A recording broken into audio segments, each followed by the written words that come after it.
আরাফায় মিলন স্থল। কার সাথে মিলবেন আরাফায়? কার সাথে দেখা হবে আরাফার ময়দানে? আদম আলাইহিস সালামের দেখা হয়েছিল মা হাওয়ার সাথে। আপনি দেশে বউ থেকে কার লেগে বই রয়েছে? একা গেছেন কে হজে? আরাফা শব্দের মিলন স্থল। আরাফার ময়দান, একজন সাধক যখন তার হৃদয়ে সাধনারত অবস্থায় সব সময় তার অন্তরটাই তার আরাফার ময়দান।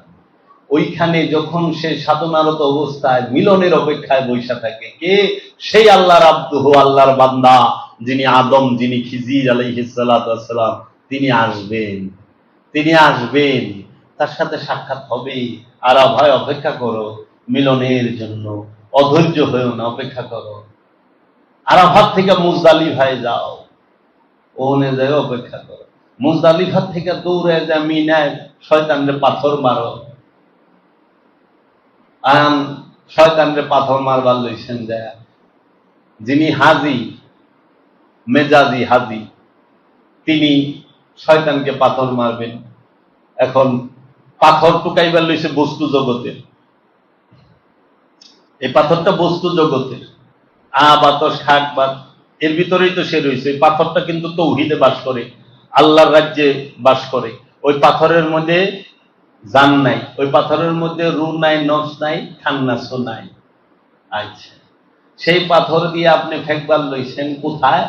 আরেক পাথরে তিনটা খাম্বা, বড় শয়তান, মেজু শয়তান, ছোট শয়তান, তিনজন খাড়ায় রয়েছে। খাড়ায়া এবং বাংলাদেশ থেকে মনে হয় এবার কত 45,000-এর উপরে হাজি গেছে মনে হয়। ওই সবার পাথর খাইতেছে। শয়তান কি এত বোকা, সবাই পাথর মারবো, খাড়ায় খাইবো, ওর কাম কাজ তুইয়া কোথায় বেকার হয়ে গেল গা। পাথর মারতেছেন কি আরেকটারে খাম্বারে, সেই খাম্বাটা বানাইছেন কি দিয়া? পাথর, সিমেন্ট, বালু, রড, পানি সব মিলাইয়া না? পাথরও তৌহিদে বাস করে, সিমেন্টও তৌহিদে বাস করে, বালুও তৌহিদে বাস করে, লোহাও তৌহিদে বাস করে, পানিও তৌহিদে বাস করে। অনেক তৌহিদে যে বাস করে, আবার যে পাথর মারেন ওটাও তৌহিদে বাস করে। অবধি এইটাইতেছেন, খালি হাজির যে হাত ওটাও তৌহিদে বাস করে, খালি হাজির অন্তরটা তৌহিদে বাস করে না। হাজির অন্তর সেরেকে বয়ে থাকে, কারণ হাজির অন্তরে বয়ে রয়েছে শয়তান।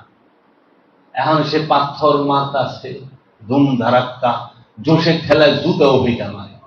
আবার এই মারবার যায় পায়ের তলে পইরা হাজার হাজার মানুষ মরে গেল। আমাদের এলাকার অনেকে মারা গেছে সাবারে। তাইলে এই যে বিষয়টা কেন বুঝতে চায় না? শয়তান থাকে মানুষের অন্তরে, মানুষের অন্তরে শয়তান। ওই শয়তান সে রক্ত মাংসের না, বস্তুর না। তো শয়তানকে যে আপনি পাথর মারবেন, বস্তু জগতের পাথর দিয়ে তো শয়তান তাড়ানো যায় না। বস্তু জগতের পাথর বস্তুতে মারলে টং করে একটা আওয়াজ হবে। আর যদি বস্তু জগতের পাথরটা মানুষে মারেন, মানুষের জখম হবে, ফাটবে, কাটবে, জখম হবে, তাই না? আর শয়তান বস্তু জগতের পাথর মেরে কি করবেন? কারণ শয়তান তো রক্তের পরতে পরতে মিলা থাকে, বা হাওয়ার বাতাসের মধ্যে, হাওয়ার মধ্যে মিলা রয়েছে। তো এখন শয়তানরে যদি আপনি পাথর মানতে চান, সেই পাথরটা হইতে হবে হাকিকি। সেই পাথরটা কি? ওলিয়ে কামেলের নূরের রূপটা, চেহারা মুবারকের রূপ। এই রূপ, রসুলের রূপই হচ্ছে শয়তানের জন্য সবচেয়ে বড় আঘাত। রসুলের রূপকে যে ধ্যানে রাখে, সেই শয়তানকে হাকিকি পাথর মারছে, যে শয়তান আর থাকতে পারে না। তাই ওইখানে তিনটা শয়তান কেন বানাইলো? কারণ হইল ইব্রাহিম আলাইহিস সালাতু ওয়াস সালাম যখন তার ছেলে ইসমাইল আলাইহিস সালামকে কুরবানি করতে গেলেন, দেখেন এক নবী আরেক নবীর কাছে কুরবানি হয়, এক রসুল আরেক রসুলের কাছে কুরবানি হয়, এক আল্লাহর বান্দা আরেক আল্লাহর বান্দার কাছে কুরবানি হয়, এক ওলি আরেক ওলির কাছে কুরবানি হয়। পিতা আর ছেলের সম্পর্কটা মাত্র অল্প কয়দিনের, যেই পর্যন্ত জীবিত আছে রক্ত সম্পর্ক সেই পর্যন্ত আছে।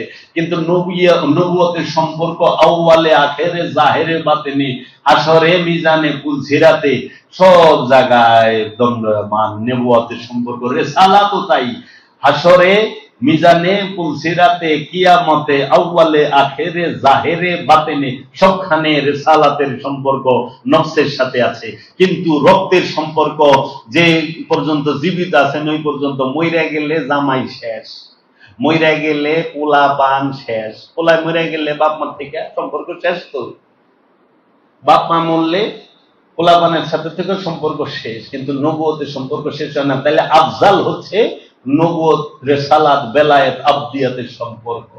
তাই ইব্রাহিম আলাইহিস সালাতু ওয়াস সালাম মর্যাদার দিকে সেরা নবী ছিল, ইসমাইল আলাইহিস সালাম মর্যাদার দিকে তার থেকে কম ছিল। তাই ইসমাইল আলাইহিস সালাম তার গুরুর কাছে কিভাবে কুরবানি হইতে হয়, গুরুর আদেশ কিভাবে পালন করতে হয় আমাদের জন্য দেখিয়ে দিয়েছেন। দেখো, গুরু যাহা বলে, গুরু যদি বলে তুমি আমার হাতে কুরবানি হও, তাই হইতে হবে। দেখো আমি দেখাই দিচ্ছি, সেই কুরবানি যখন আল্লাহর নবী ইব্রাহিম আলাইহিস সালাম করতে গেলেন মিনার মধ্যে, তখন মানুষ রূপী জিন্দা শয়তান, মানুষ রূপী টাটকা শয়তান, মানুষ রূপী লেবাসদারি শয়তান আইসা তখন চেষ্টা করছিল যে এটা ফিরানো যায় কিনা, যে তুমি গুরুর হুকুম মাইনো না, ফেরান যায় কিনা। হ্যাঁ, ওই যে কয় না, মানুষ রূপী শয়তান যখন গুরুর বাড়িতে কি এরে যাইবা, দিল্লিতে যাওয়ার নাগে না, এত যাওয়ার নাগে কে, কি হয় এত গেলে যাওয়া কি এত টাকা, গরম লাগবে, আজকে গরম, প্রেশারটাও বাড়তি যায় না আজকে, আচ্ছা তখনই ইটা মারবা দুইটা।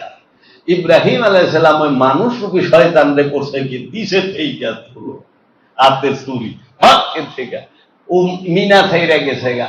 তো তিনবার আয়া তিন জায়গায় দাঁড়াইয়া ধোকা দিছে। এই জন্য পৃথিবীতে নিদর্শন সৃষ্টি করছে যে শয়তান যে জায়গায় দাঁড়াইছিল সেই জায়গায় যেন জগতের একটা মানুষের পাও আর না পড়ে, পাড়াও না পড়ে, সেই স্থানটাকে এমন ঘৃণা দেখাইছে, সেইখানে মিনায় তিনটা ঢালাই দিয়ে খাম্বা দাঁড় করায় রাখছে যেন এইখানে আর কেউ পা না দেয়।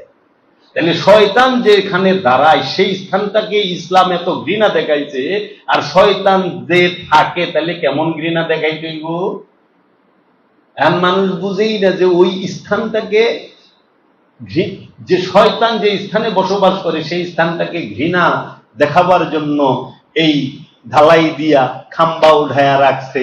আর ওই জায়গার এই পাথর মারানো লাগবো, যে তুই যেখানে খারাইছস তরে তো পাথর মারি মারি, তুই যেখানে খাটছস খারাইছস ওই জায়গারও পাথর মারি, তে পাথর। আর হাজিরা যখন একটু বেশি চুষায় পড়ে জুতা থেকে মার, তার মানে হইলো শয়তান যে জায়গায় খারায় ওই জায়গায় জুতা মারি। এইটা হইলো হাকিকি মূল বিষয়। এটা শয়তান জুতাইয়া ইটাইয়া খেদায় দিছেন, এখন যায় আপনার কুরবানি হইতে হবে। আপনি কি কুরবানি করবেন না হবেন? কুরবানি করবেন কারে? পশুরে না মৃত্যুরে? মানে কুরবানি করবেন কোন পশুরে? মনের পশুরে না বনের পশুরে?